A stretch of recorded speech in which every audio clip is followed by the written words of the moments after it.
Hello everyone, welcome to From Nowhere to Nothing, Ontological Oxymorons. I'm your host, Joel Bouchard, a doctoral student in psychology, and with me today is Mr. Norman Gayford, a professor of English and philosophy.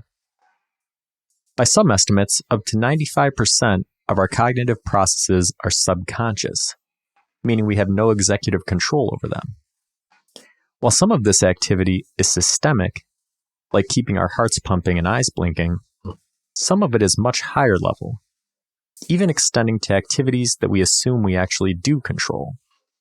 So where's the line, and what does it say about our humanity? Today we'll explore automated cognition.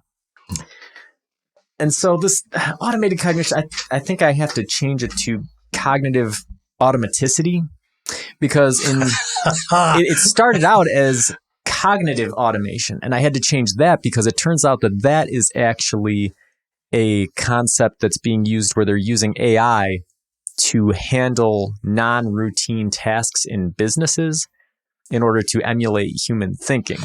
So already the language is sort of being encroached upon by technology, and so we're having to adjust our terms. Say your phrase again. This is yours. So I think what we're going to be calling ours is cognitive automaticity, which is a mouthful. But AI already came in and claimed cognitive automation, so we can't use it. I like the nuance. So what do we mean when we talk about cognitive automaticity then? Now that I've, on the fly, changed the term. Well, the term automaticity would imply an approach, which is not the same as a process. So you're to me talking really on the fly here. You're talking about how we approach the idea of the automated in relation to cognitive process, whereas the other would be more narrowly just on the process itself. Yeah, and I think that we might benefit from taking the broader approach because there's been a lot more psychological work done on looking at the process itself. So we have a little bit more of a scientific basis to look at the whole idea, but I don't want to wreck your whole game plan. So we'll obviously we'll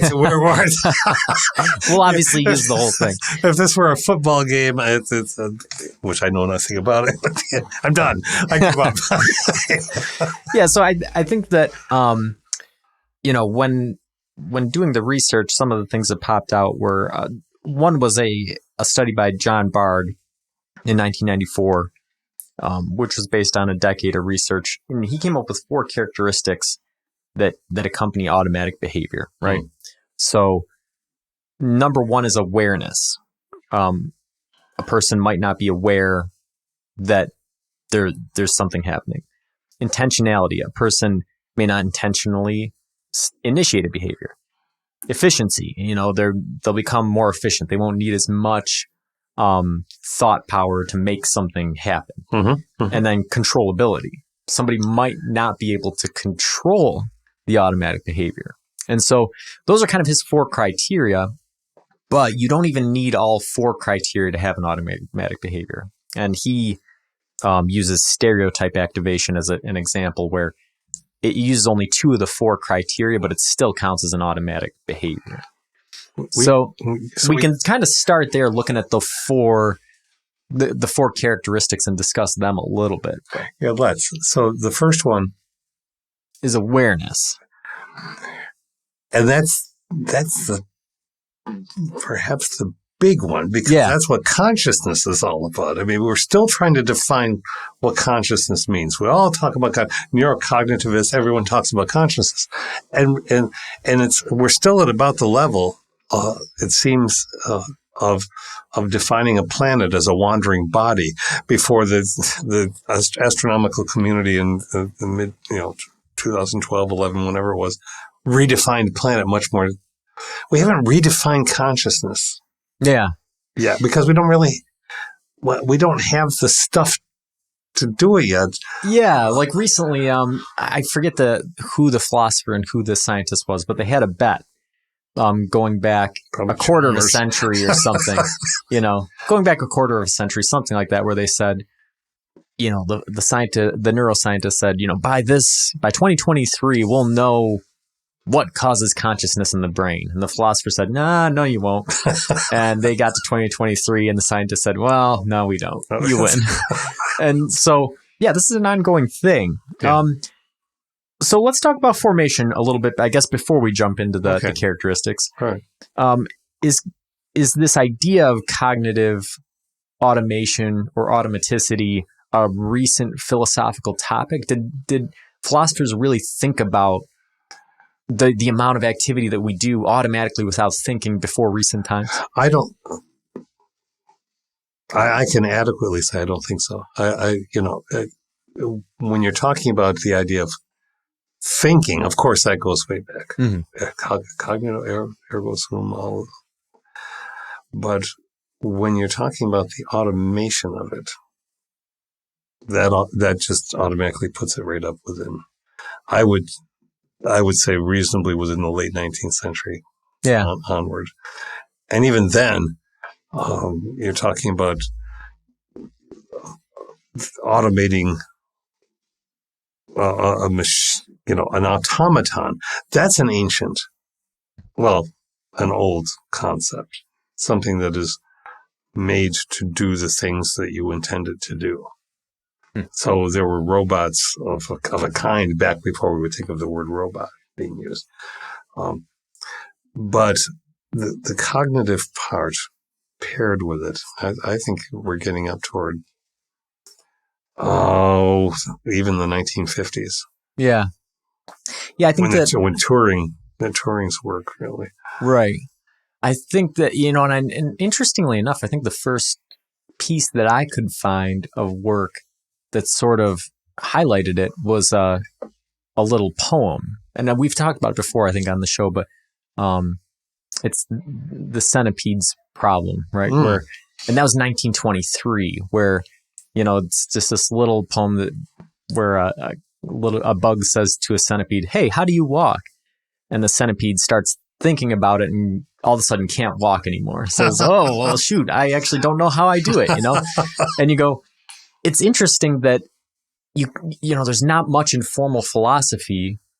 You think back, Aristotle or Plato would be saying, "How do my feet walk without me?" One of these guys would have started talking about it. But maybe first we know that what we have is still rather fragmentary, right? So they may well have. I'm still waiting for the stories about Jesus having cheese and wine out on a hillside, talking about fruit and the joy of fruit with his disciples. That all of these things.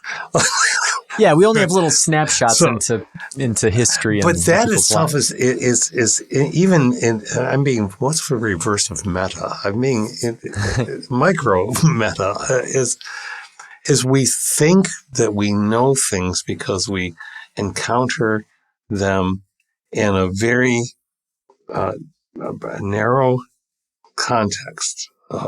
So you'll run into a study, and that study appeals to you. And okay.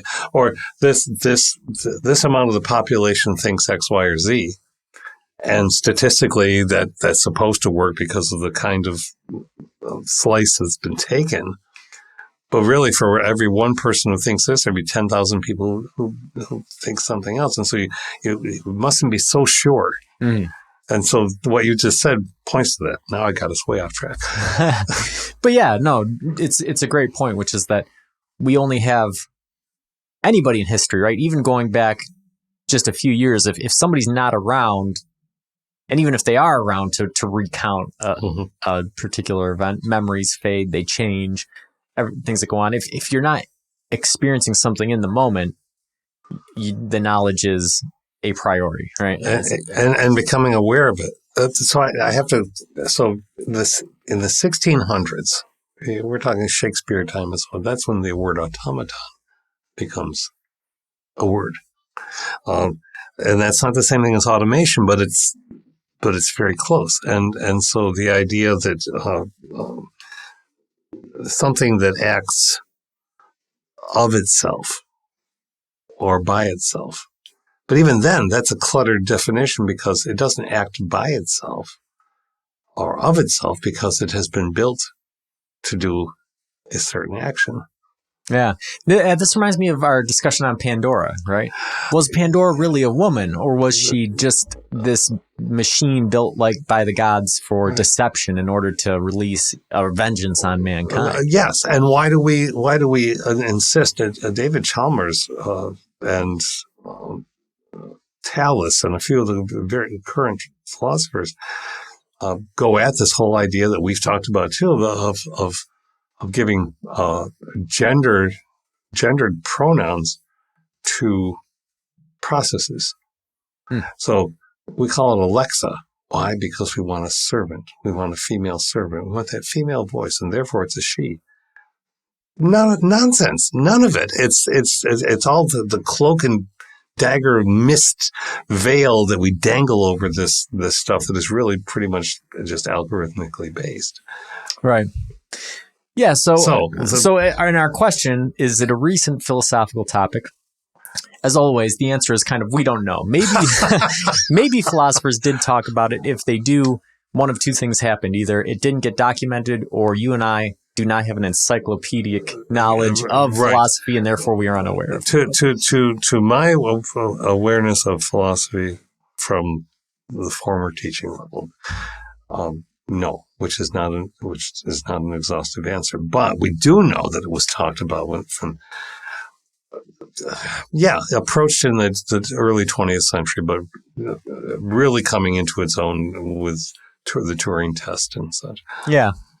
So what causes a cognitive process to become automated? We were just having an interesting discussion, you and I, before starting to record, about your aesthetic theory or approach to practice makes perfect. I think that's extremely poignant in this question. Because if we do something enough, it becomes automatic. We have made it a habit or habituated it. And we of necessity do that in order to survive and move through a day. We just do things. Sometimes, I don't know. I wake up in the morning, I go down, I open the windows in the summertime. I put on the water for tea or coffee, feed the cats. That's a habit, but it's also like I know I'm thinking about it. I must be thinking about it, but I'm just sort of yawning, moving through. This is what we do. Now, if it were a raging thunderstorm, I know that I wouldn't start opening the windows, but otherwise it's just, another day. Right. So that's kind of an automated behavior. Even into doing art, there are things that you've practiced them enough. So you put your palette together, or you consciously choose paper, you consciously choose the colors, or you choose the medium that you want to work in. But once you get there, then you're studying a photograph, or you're studying something right in front of you phenomenologically, and you're beginning to render it, and that's where it becomes a strange mix of the intentional and the automated. But I think we relegate certain things just to automated because it's what we do them all the time. Yeah, I think that from what I've found, the way that processes become automated is through, you have to learn them, you have to become familiar with them, and then you have to repeat them, right? Mm-hmm. And so the one that, and I think that there are pros and cons to this, this automation, this automaticity, that should be highlighted, right? Because the good part of it is that it lowers your cognitive load, right? So now you have time to pay attention to other things, like driving, right? When you first start driving, you're thinking about every step. Oh, are my hands at 10 and 2? Yeah. Am I applying the right pressure to the gas and brake pedal to avoid jerking around? Are there any other drivers coming? Yeah. So almost all of your attention is consumed with driving. You can't be eating French fries and talking to your friend and doing other stuff.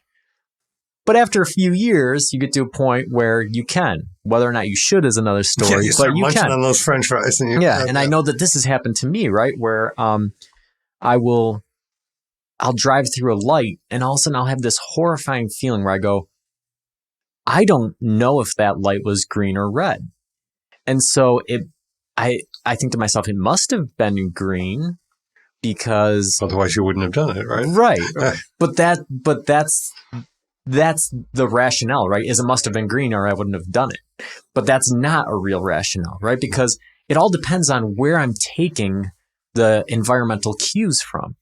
If the environmental cue is that my eye saw a green light, but just didn't feel the need to relay that information to my higher cognitive levels because it's automated, it knows that green means go, then that is in some ways okay. But if the environmental cue that told me it was okay to drive through the light was that the car in front of me drove through the light, that could be a very bad scenario because that car could already be running a red light and I could just be following through it and then cause an accident. Right? Yeah. So that's what causes the sort of horrified reflection of going through a light and not realizing that you couldn't tell somebody whether it was red or green or yellow is you go, well, even though everything turned out all right, I don't know where I got the information to tell me that it was all right. Mm-hmm, mm-hmm. And so the same thing goes on. The discussion you and I were having before the show was talking about the creative process. And, I was talking with a friend of mine who was struggling with it some. And he's saying, you never seem to struggle with it. And honestly, that's true. Like, I really don't struggle to have creative insight or issues. I work pretty fast and things tend to flow pretty well. And, like you said, you and I have talked about it before, but I think it's knowing how to tame this automation, right? This idea of cognitive automation is sort of like a bucking bronco there, where, if you completely tame it and you have this thing broken and you're just, everything's automated, practice makes perfect. You've done your 10,000 hours, you know exactly how to do it. And you don't need to put any thought into it and you just go and do it. You'll make bad art. I'll say, right? Like, you could be the most talented guitar player or pick your instrument. You could be the best in the world at it. You will make boring music. And I can think of examples of this in my head. Bands made up of the most technically proficient musicians I've ever heard that make boring music, right? Mm-hmm. Because everything is so automated that they know exactly what they're going to do, and it all sounds... And there's no spontaneity. Right. And you cannot, no matter how many computer programmers will deny this with me, I'm stubborn about this, you cannot automate spontaneity. You cannot automate the intentionality, which is one of the four that you were just talking about before, of consciously saying, I'm breaking a rule. I'm going to break a rule because I want to see what happens. Yeah. And what happens usually makes something really powerful, whether it's ink spreading out on paper in a different way or song that you've created. The total automation makes for dullness. Yeah. And on the flip side of that, nobody wants to listen or, take an art that looks like it was done by somebody who doesn't know what they're doing, right? If you don't seem to have any sense of what you're doing, that will come out of the artwork. Mm-hmm. But like you said, knowing the rules, and then there's two ways you can approach it. And this is what follows with time, in my mind, right? Is that I've always worked pretty well, but I continue to work better as I go because at the beginning, I automated the basic functions of music, right? I learned the basics of each instrument to the point where it's automatic. But then I don't practice in a systematized way because I don't want those ruts, those things to continue through all the music.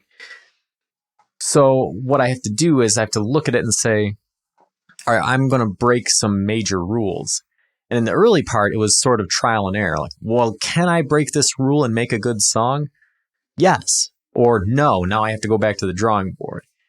So after experimenting with some of that, now I've reached the point where it's less trial and error. I know ahead of time, I can hear a piece of music in my head, or I can be figuring it out as I'm writing it, and I can go, you know what? It would be really cool to break this rule here because I know it's going to work, you know? And so I think that's part of the creative thing. You know, that's not automated. It's not automated to know what you're going to bring. You have to think about it, and it's going to be unique to the kind of music that you've written. And as a song's developing, it's going to change which rules you break or how you break them, you know, or how many of them you break.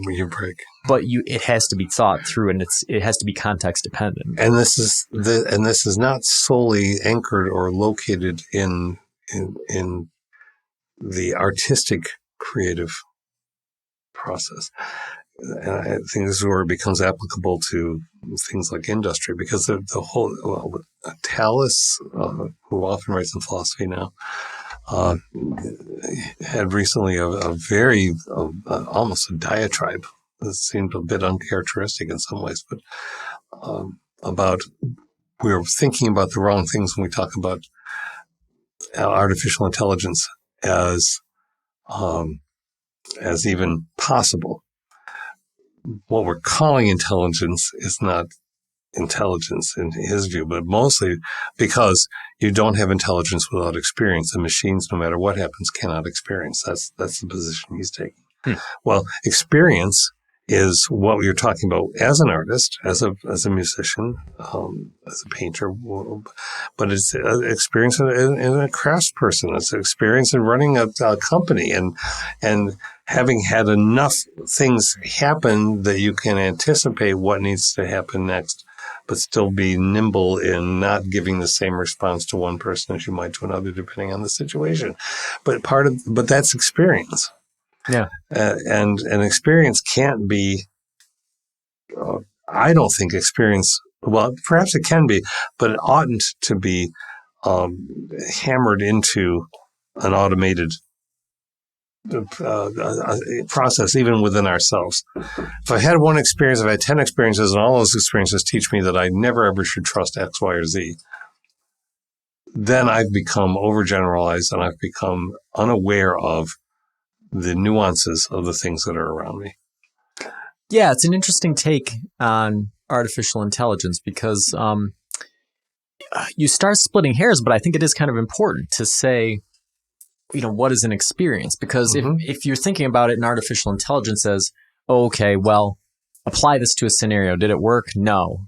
Yes. Whatever. And then you're just taking, you know, statistical trends and trying to distill down what the correct thing is to use in a certain scenario. I think that's automation. And I think that's exactly what leads to, you know, to go back to art, right? You're very technically proficient musicians that make boring music, right? Because an artist, right, isn't going to look at statistical trends and try to find out what works and just use that. They're doing almost the opposite, right? I know I have access to the information, both in theory about what works in a song and in practice what works in a song.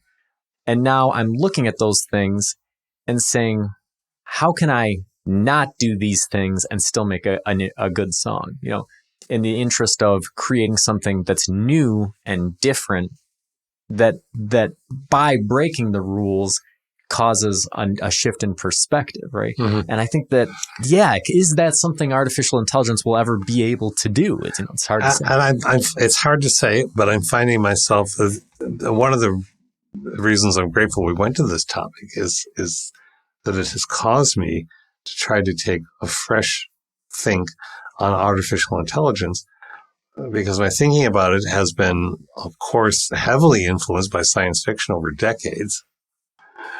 And that can get almost tropish and automated in its own way. And you have to, and then all of the recent warnings and we've talked about this earlier in a different episode about essentially the creators who are attempting to create artificial intelligence saying, No, stop, don't. Tell us, shackle our hands because we can't shackle ourselves. Yeah. Right. But then here comes the people who are suggesting that, no, it's not going to happen.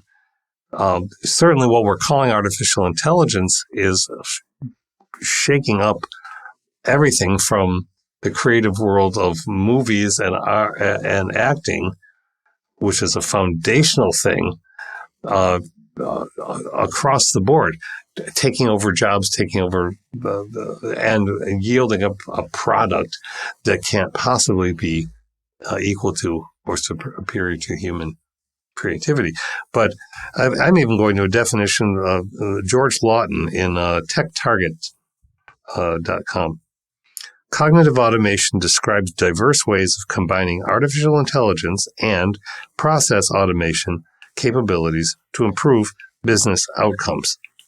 It represents a spectrum of approaches that improve how automation can capture data, automate decision-making, and scale automation. It starts to sound self-referential there, but if you're talking about ways that artificial intelligence and process, automating a process can make your business better, I think you're automatically throwing out the possibility of what you were just describing, which is the creative impetus to trying something fresh. You can't automate trying something fresh.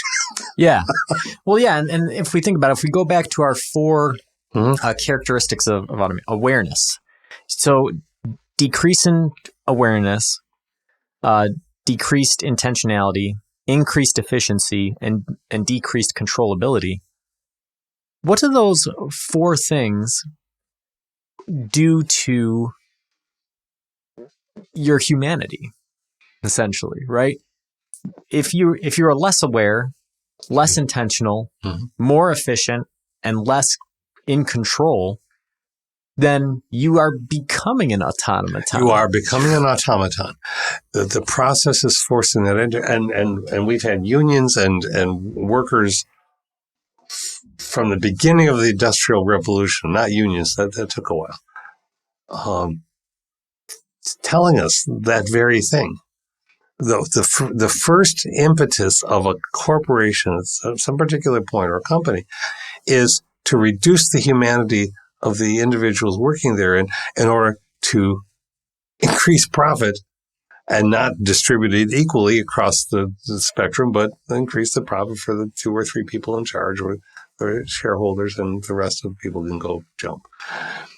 Yeah, where I've really seen on a firsthand basis an ability to combat this is through continual improvement systems. Mm-hmm. When I took over, there was our continual improvement system was sort of stuck in this rut where, it seemed as if everybody had contributed all the good ideas, and now they were just sort of nitpicking little ideas like, oh, okay, well, this platform's 6 inches off the ground. Let's put a railing around it so people don't fall off, things like that.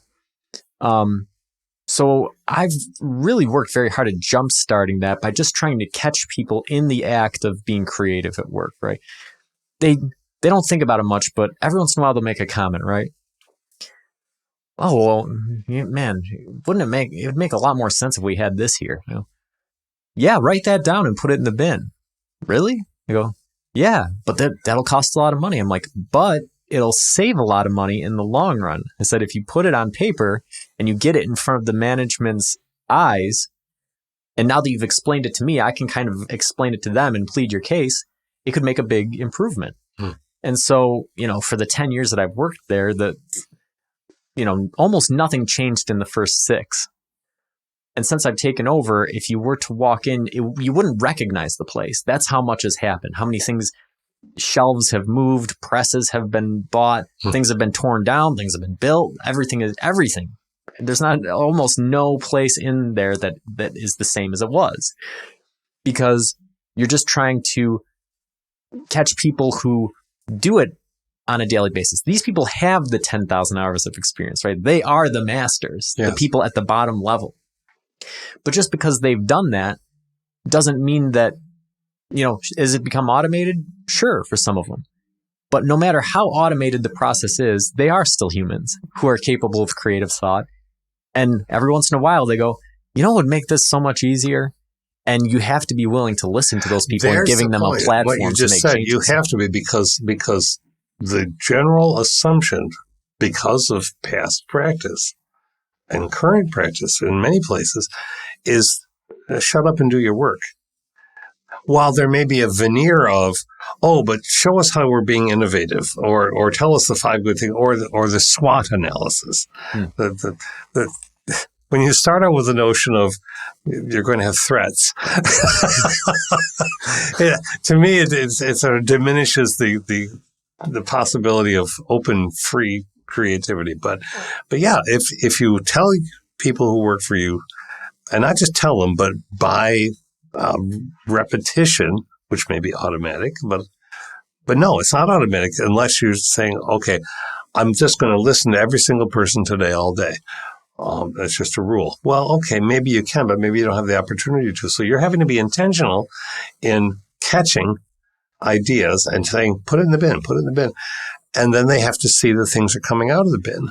Right. And all of that is not automatable. No, because sometimes you do have to go back to people and explain to them why their ideas aren't getting implemented, right? If you just don't implement it and don't say anything to anybody, then they'll be a little bit resentful. But if they understand the reason why something doesn't get done, they're more likely to contribute in the future. But so, we've these 4 ideas. We just talked about how, automation in some ways it's paradoxical, right? Because in some ways the automation is stripping away your humanity, but in part it's what allows us to be human, right?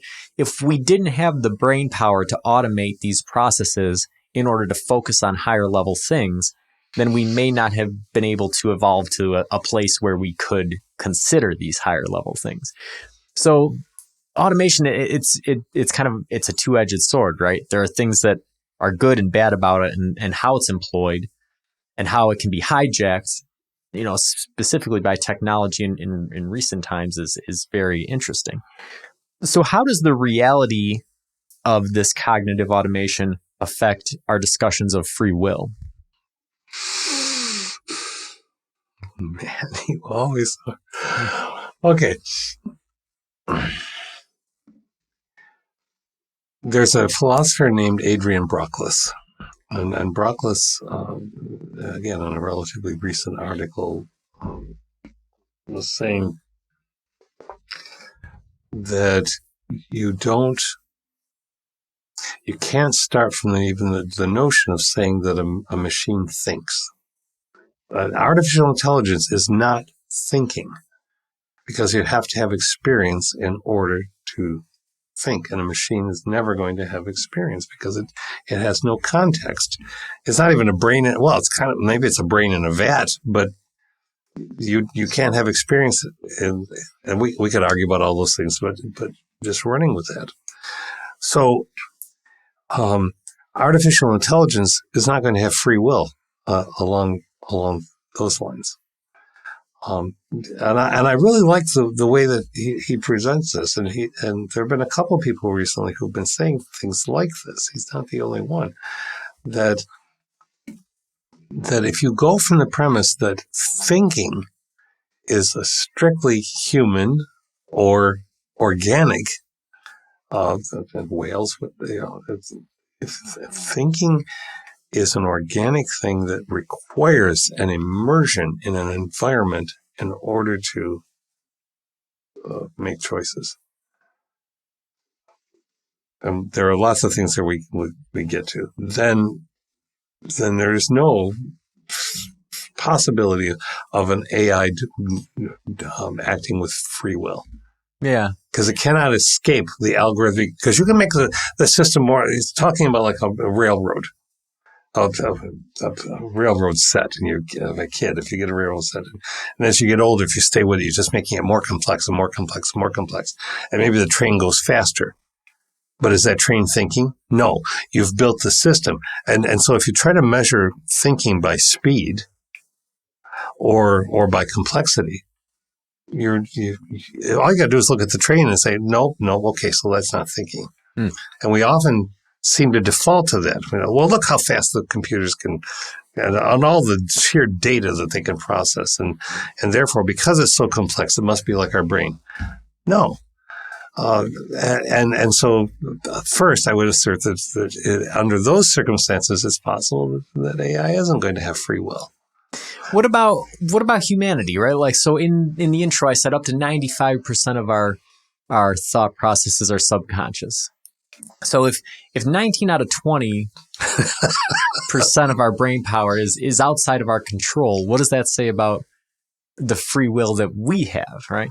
It's sort of like, people think of Elon Musk as being Tesla or being SpaceX, right? Right. But if you think about it, Elon Musk probably has less than 5% of control over what happens in the company, right? He's the executive function. He's the prefrontal cortex of the company, right? Saying we should do this or we should go that and trying to divert resources that way. But really, that can wreck the company, as we've seen with Twitter. Right. But the majority of the work that's being done is at a level that he doesn't have control over necessarily. Well, the idea of control is so interesting because all you have to do is take any single experience you might have had in a given week and look at it honestly and say, what was I really in control of in that situation? I might be able to, control what I choose to say to somebody about something, but in a classroom, one struggles always to keep in mind that by saying one thing, you could turn a student off, you could shunt them away from an interest that they might have had. It's tremendous responsibility, but it's a free will. I think that it's not the number, the percentage of what we can do that isn't subconsciously or unconsciously automated. That's not really the thing. If it's 5%, it's 5%, but that 5% is what's defining us to each other and to ourselves. And that's 5% of your day. That's a chunk of day that things could go wrong and you could really do harm. Yeah, I think this whole idea is sort of, it really sort of casts this idea of free will in a different light, right? Because when you start thinking about that 95% and you go, well, do you have free will over your heart rate? Yeah, I was just thinking that. Do I want to have free will over my heart rate? Do you have free will over the the speed that your hair is growing at or your nails are growing? And you go, well, no. And you go, well, these are essential functions, right? Your heart beating is an essential function that keeps you alive. So if you don't have control over that, how much control do you have? How much of your body, right? And we've talked about in the past how, there's even a possibility that by weight, you are more, microbes than you are person. So are you actually a person or are you just a collection of microbes, really? So free will becomes very difficult because that 5%, you have to ask, well, what's important? Is it that 5% or is it the whole thing? And I think if you say it's the whole thing, that opens up a Pandora's jar, right? of issues regarding, philosophically, what it means to be human. I could not do that 5% of being human if the 95%. I'm taking that percentage with a grain of salt, but I'm just, is if the heart's not beating, we're not operating. If we're not breathing, we're not operating. If we're not eating, we're not, and so on and so on and so on. So we have to have all those microbes. We have to have the billion life forms within us in order to be human, which means we have to be. It takes a village. Yeah, we are a collective. All those terrible words, right? We are a collective individually. Yeah. And we've talked about ways that these things can be manipulated. Otherwise, if you, behaviorism, right, of the 20th century there.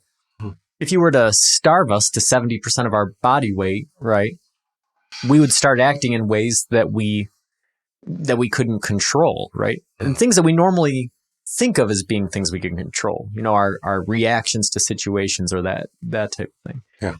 And, even under ideal circumstances, even if have had a good night's sleep and am well fed and that sort of thing, you can put me in a situation where I might feel fear outside of my control, and that might raise my blood pressure and cause me to sweat and do all of these different things that I don't have control over. Yeah.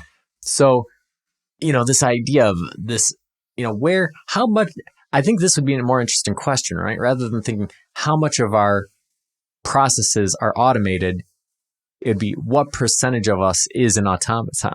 I think it's sort of a different way of thinking about it. But, it's sort of like a cyborg, instead of looking at a cyborg as physically being made up of human and robot parts, it's sort of like the equivalent of that on an intellectual level, right? How many of these pieces are automaton and how many of these pieces are humanity, and you go, that's Elon Musk says that we're all cyborgs. So what? Right. but I think his point in saying that was discussing the constant interaction with social media.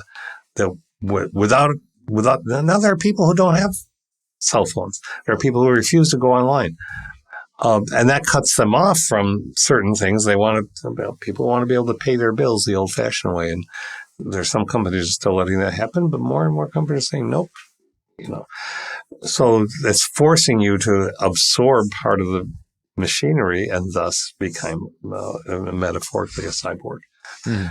But yeah, I think it's the idea of, that takes us back to what you just described, takes us back to intentionality. I realize I sit here talking with you, and I, at some moment in this conversation, made myself think, what are you doing with your body? And immediately my foot stops. Yeah. Because my foot was going wiggle, waggle, wiggle, waggle. Why is it doing that? We look at little kids all the time. My granddaughter got this wonderful face painting at a festival yesterday. It was sweet. She loved it. And then she put her hands up to her armpits, and she started wiggling her arms like wings, like chicken wings, which is I know a chicken is an old song, and we sing that a lot to her. But suddenly, the mask had nothing to do with the chicken. Suddenly, our body was and we can accept that in little kids, but then we said, we have to be disciplined. Really? Look at any one of us at any given moment. How gawky and strange are we? What are our fingers doing? What are our feet doing? Yeah. But we can become aware of that, and then we can control it. That's got to be free will. I just told myself to stop wiggling my foot. Now, this is not a world-shattering thing. It's not a great philosophical discovery, but it exists. And on some levels, it is an incredible phenomenon, right? Because here you and I are talking, and I'm not thinking about how to move my vocal cords or how to shape my lips to make words. As a matter of fact, I was reading I was listening to an audiobook by David Myers talking about psychological findings that people think are interesting. And one of them was this cognitive automation thing, which spurred it was the impetus for this episode. And the example that he used was, if you ask people how to make a right-hand turn in a car, almost all of them will get it wrong, which is, they'll say, I turn the wheel right and then I straighten the wheel. But if you do that, you'll go off the road. You have to turn the wheel right, then you have to turn it the same amount left afterwards, then straighten it. But people don't know how to do that, but they still do it automatically, right? So this automatic part of us, I think the idea of trying to discuss whether or not there's humanity there is one discussion. But I think that the other part of it is what you're coming to, which is that when we do think about it and when we do identify it, that is what we think of as being free will. And I think out of the 4 characteristics we were looking at, right? Awareness, intentionality. Efficiency, and controllability. Yeah. I think it's really those 3: awareness, intentionality, and controllability, right? And there's a really important discussion to be had there that we've touched on before about how technology can hijack those systems, right? Mm-hmm. And I've experienced that some. You and I were talking a few months back that I finished up my semester of school, and I realized that during that semester I was just struggling to read. Yeah. Yeah. And sure, it's a doctoral level, so the textbooks are very complex and dry and these sorts of things. But still, I found myself just not being able to read the words, and I started taking on an app doing some exercises that are meant to strengthen the processes that go into reading. What you realize, you don't know how many things go into reading. Your peripheral vision plays this huge part. Your ability to decode words and your speed on relating things to prior knowledge, all of this plays in. But your ability to pay attention, right? To not have your attention hijacked and to be intentional about what you're doing and to be able to control that process, it plays a big part in executing it. And what more and more research is demonstrating is that phones kind of take that away from you, right? Mm-hmm. It can be uncontrollable. And I'm seeing this in my job, right? We struggle with people using their phones, and we don't want to take them away completely because people like listening to their music while they work. They like listening to their podcasts. They like, if there's an emergency, they like having them close on hand. There's good reasons to let people have them. But what we find is that they neglect safety measures. They neglect their job duties. They neglect a lot of other things if they have access to them. Same thing happens to students. Right.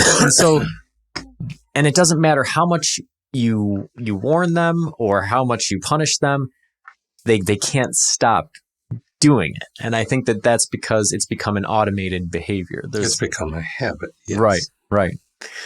And so what effect does this automation have on philosophical areas like ethics or epistemology or ontology, right? We've been talking about the ontology a little bit. We have. But with ethics and epistemology, do you think that they can be affected by ways that we automate our cognitive processes? I think epistemologically, that's already there. I think the discussions are well underway with that. How do you take a question like this? How do you know that my phone is causing me to not work as efficiently? Right. As one question somebody might ask of a human resources officer. Well, I see you documentably looking at your phone 17 minutes out of every hour. How did you do that? Well, you were on camera. Oh, well, that's unethical. Yeah. But no, perhaps it's not, because you're trying to monitor the workplace and make it safer. So how do we know how these things are affecting us is very much an epistemological question tied into the specificity of the social media tools, the hardware that we're using. How do we know that people are bullying other people, young people particularly, and driving them towards suicide? Well, we can see what's being said, and we have accrued knowledge about what puts people in mental states of self-derision and so on. And so we can epistemologically say, look, it's pretty clear that X, Y, and Z again, because this is happening here, we can connect this. But we still haven't been able to connect the idea, though people are desperate to just say it because they want to say it because it sounds good, that video games cause people to become violent. Yeah, it's interesting because this goes back to what we were saying about experience, right? and it almost raises the question, what is an experience? Oh, it does raise the question, what's an experience? Which we could talk about in another episode. But because when we're thinking about some of this, I think our personal epistemologies, how we come to know something, is based off of these experiences. And as we gain experiences, we begin to automate our cognitive processes towards them so that we know what to expect. Well, the source of information is very important there, right? And so experiencing something such as illegal immigration being bad, right? Well, if let's say you've worked with immigrants who were hardworking people who were nice and decent and were generous in these sorts of things, then that is going to give you different information that informs how you approach this topic. Whereas if you get all of the experience that's informing your epistemology is all things that are being said on a screen that you're reading, your brain's not going to know to separate that from firsthand experience, right? No, it won't, and it may flock to it. Can a brain flock? It may move to it because it's self-confirming. I want to believe this, therefore this just told me, and so therefore it must be. Right. The experiences, in quotes, logic that I've had in the past confirm this new piece of information. And I might not have had any experiences at all in the past. I may have only encountered. Next week, let's talk about experience. Okay. I really think that. I think that would be a good one. See, that was good. but what we don't experience. We hear, well, hearing is an experience, but we don't have the firsthand thing. And so then that goes all kinds of places because you can't have firsthand experiences of everything either. There's limitation of means, time, and all the rest. But it can be automated. The wrong or destructive or harmful behaviors can be automated. The responses can be automated, and therefore the behaviors can be automated. Yeah. And I think that this idea of automation and how it affects epistemologies bleeds over to ethics as well, because one of the categories of cognitive automation is stereotyping, right? Mm-hmm. And so stereotype, it's not something that you consciously think about, right? Not a lot of people go in thinking like, oh, well, I'm just going to be biased against these groups, right? Mm-hmm. No, it's something that pops up due to prior experiences and other things that have informed it, but you don't have control over. And so that can affect ethics when you look at a systemic level and you see that suddenly there are groups that are being treated much worse or much better based upon the sort of implicit stereotypes and biases that people have that have been cognitively automated because of which groups they've had more experience with and which media, how the media has been treating certain groups and things, what the information experiences that have been presented. Yes. The automatic response one thing. How many times do we hear somebody say, and almost as soon as they're saying it, it's confirming something they don't want to confirm. I'm not racist, but I'm not prejudiced about anybody, but. And so they're at once denying and admitting. Right. Which is a collision. The gears are going. And somehow the internal system has to say, no, just believe the first part. Just believe the first part. And that way the gears will work okay. Yeah. Yeah. And you and I talked about a few weeks back. We were talking about a controversial personality and, somebody who has alighted on some good points in the past, but also has had this sort of troubling history and trying to get to the bottom of whether there's an intentional whether this person was doing something intentionally wrong or whether they were doing something, they were trying to do the right thing, but they were unintentionally hurting somebody, right? And we discussed it for quite a while. And what I ended up sort of informing my opinion some was the language that was being used. After reading and listening to much of what this person had to say, the thing that tipped me off was there's a lot of language that uses always and never. Yeah. Right? Yeah. And that's what follows a lot of those things that you just said. If somebody says, I'm not a racist, but usually the next thing that comes out is something that is very not qualified in any way, right? It's a concrete, I'm not racist, but these people always act this way, or these people never do this, right? And there was a separate quote that I heard this week, and I wish I could remember the specifics of it because it was great, but they said, I think it's the book that I'm reading, done by Hertog, Stephen Hawking's partner on the last theory he came up with. But he was talking about Newton and Einstein, I believe, and how when or maybe it was Einstein and Hawking, one of the two pairs, right? Regardless, you have two of the minds that have changed physics as we know it completely. And he said, what were the two things that these guys had in common when they were making their statements? Is that they both start with, it seems as if, right? Which is the opposite of that, right? To say it seems as if demonstrates that somebody is aware of their position. They're being intentional about their language. Yeah, they're in tentative control. Language. They're in control, but they're using tentative language. Right. They're not speaking in absolutes.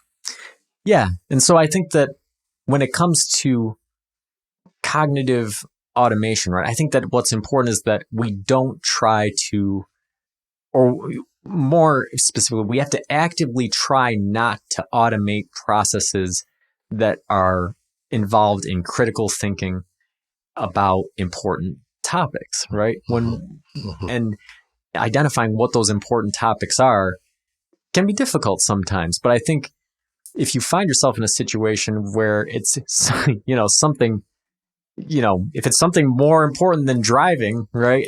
Driving is pretty important, but, talking about an entire race of people or talking about physics or philosophy or we're talking about any number of things is even more important than driving. You should really stop and think about what you're saying ahead of time. And you should probably start your next sentence with, it seems as if, instead of always or never. Yep. And that's a good place to start. Maybe so.